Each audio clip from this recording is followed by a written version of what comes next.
Mary, Shannon Airport, how is the summer looking after 2 very difficult years? Good afternoon, Owen. It's as you said, 2 very difficult years for our sector, for aviation, tourism, anyone in the hospitality sector. But thankfully, we're well on the road to recovery. So this year we will have 27 routes to 11 countries.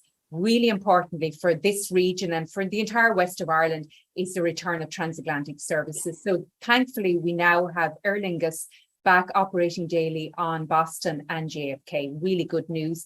We've United daily into Newark, and we know obviously how important the US market is to tourism in this country, and particularly the visitors for the Wild Atlantic Way. Really good news. Also supports business tourism and business connections from this region. Very strong pipeline with Ryanair. They have more services operating from Shannon this year than they had pre-pandemic. So that's really good news. Great.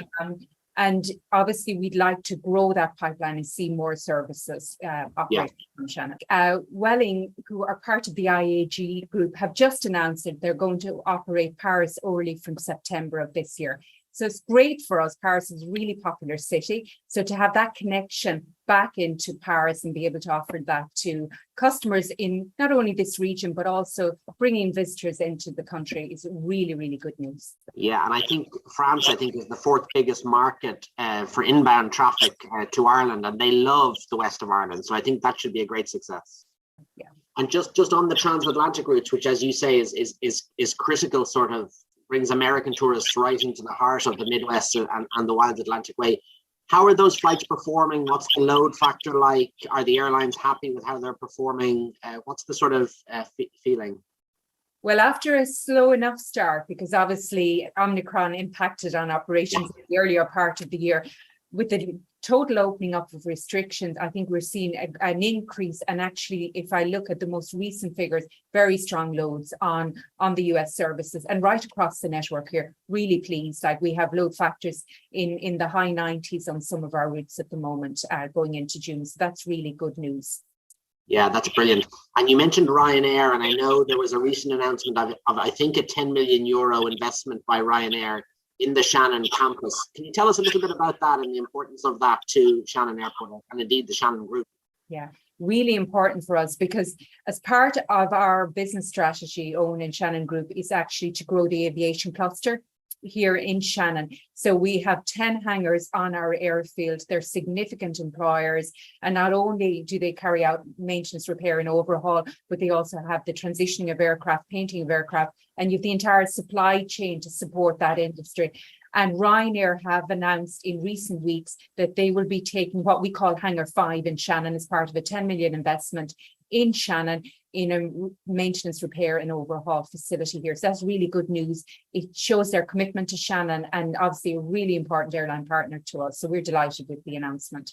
Yeah, and there's a number of strings, Mary, to the Shannon Group's bow. One of them is the Shannon Heritage Attractions, which of course you're in the middle of divesting. How is that process going, and what was the thinking behind that? But Shannon Heritage is very important to the region and the tourism attractions that we operate in Shannon Heritage. But post-pandemic, I suppose, as a group, we looked at how can we best protect the business and actually contribute to the recovery of the broader region. And if you look at our core mandate, it's promoting aviation in and around Shannon Airport, maximising commercial return on our land and property. And actually, Shannon Heritage, they're really important sites. But we felt that to ensure that they were properly, that there was adequate funding for conservation, which is available if you're not a commercial semi-state, we don't get any exchequer funding, that it would, we've made the decision to transfer them to the local authorities. And we're in the process of doing that. We are out of the Dublin site since the end of last year. We've transferred King John's Castle to Limerick City and County Council, and they've really exciting plans to really integrate that into the city and redevelop.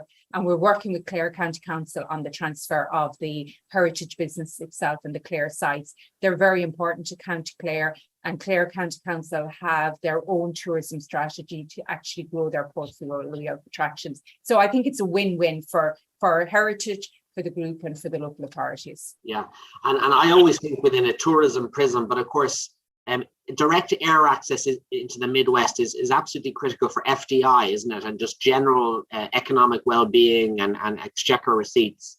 So those transatlantic routes that you mentioned, the European routes, UK routes, are so important to provide, I suppose, regional balance to the country. Oh, really important. Like if you look at FDI, 40% of the country's FDI is in the catchment area of Shannon. And that's no coincidence. It's here because of those services, particularly the transatlantic services. But you mentioned there the connections into the UK. We have 3 services a day into London Heathrow, and that's really crucial, particularly the early morning slot for connecting business travellers. And again, it's important that we support that industry, because it's not just industry. They bring visitors, they bring into the country. They stay in our hotels, they on their days off, they visit the tourist attractions. So very important for the tourism industry as well. And as well this year, we've a lot of outbound services for Irish people, but people come in on those services, and we've a number of new routes, even in recent weeks, Marseille, Girona, and they're again, an opportunity to bring visitors into the west of Ireland. So very important as well for the tourism sector. Yeah. And the $64 million question, you may not be able to answer it, but when do you see Shannon recovering back to sort of pre-pandemic peaks? Is it a number of years, or you're obviously on the journey and going in that direction, but what's the sort of recovery time frame? Well, I think we're ahead of where we expected to be, Owen, so that's really good news. We hope this year that with everything holding and no further variance going into the winter, we should be at 75-80% of our pre-pandemic levels this year. So certainly well ahead of what we had predicted. And if that continues, then, you'd hope that the recovery will be quicker than the analysts initially predicted. But it is crystal ball gazing. And it's for us, a key focus now will be to restore the rest of the transatlantic connectivity that we had pre-pandemic, to get Delta and American back in here with those services. We'd obviously love to have a European hub for this region to support that daily connectivity into a European hub. So still a lot of work to do, but we're very pleased with where we are. Yeah, and are you as an airport constantly out pitching to airlines? You've got the pre-clearance facilities in China, which is such a plus, but it's an ongoing job, that isn't it? Insofar as pitching your airport, your infrastructure to airlines, which ultimately have remote assets or mobile assets and can place them anywhere. Yes, airlines, can choose where they want to go, and they'll go where they get the highest yield and, where the less risk for them. But I suppose, we look at the unique proposition that we have here. We're the gateway to the Wild Atlantic Way. We use the time during COVID to invest in our infrastructure, upgraded our screening equipment that has halved the journey time for our passengers through screening. No longer a requirement to remove their liquids and gels or laptops. So the whole journey through the airport is a much better experience. We have combined TSA measures and security for US passengers. And what that means is, rather than having to go through 2 separate security checks, you do it all at central search. So speeds up the process, eliminates costs for our airline partners. So all of these things, you mentioned CBP there, again, uncongested space in the terminal, can get through the process very, very quickly. So it makes it very easy from once you arrive in Shannon all the way through to boarding your flight. So we promote this to the airlines. We show them all the advantages of the region, but we have to work really hard. When you're outside a capital city, you have to work twice as hard to attract airlines in. Yeah, something that we constantly at. Yeah, it's a very competitive landscape. But listen, Mary, you're vitally important to Irish tourism, vitally important to the Midwest and the Wild Atlantic Way. So the best of luck with this season and the full recovery, and indeed growth beyond 2019 levels. Great, thank you.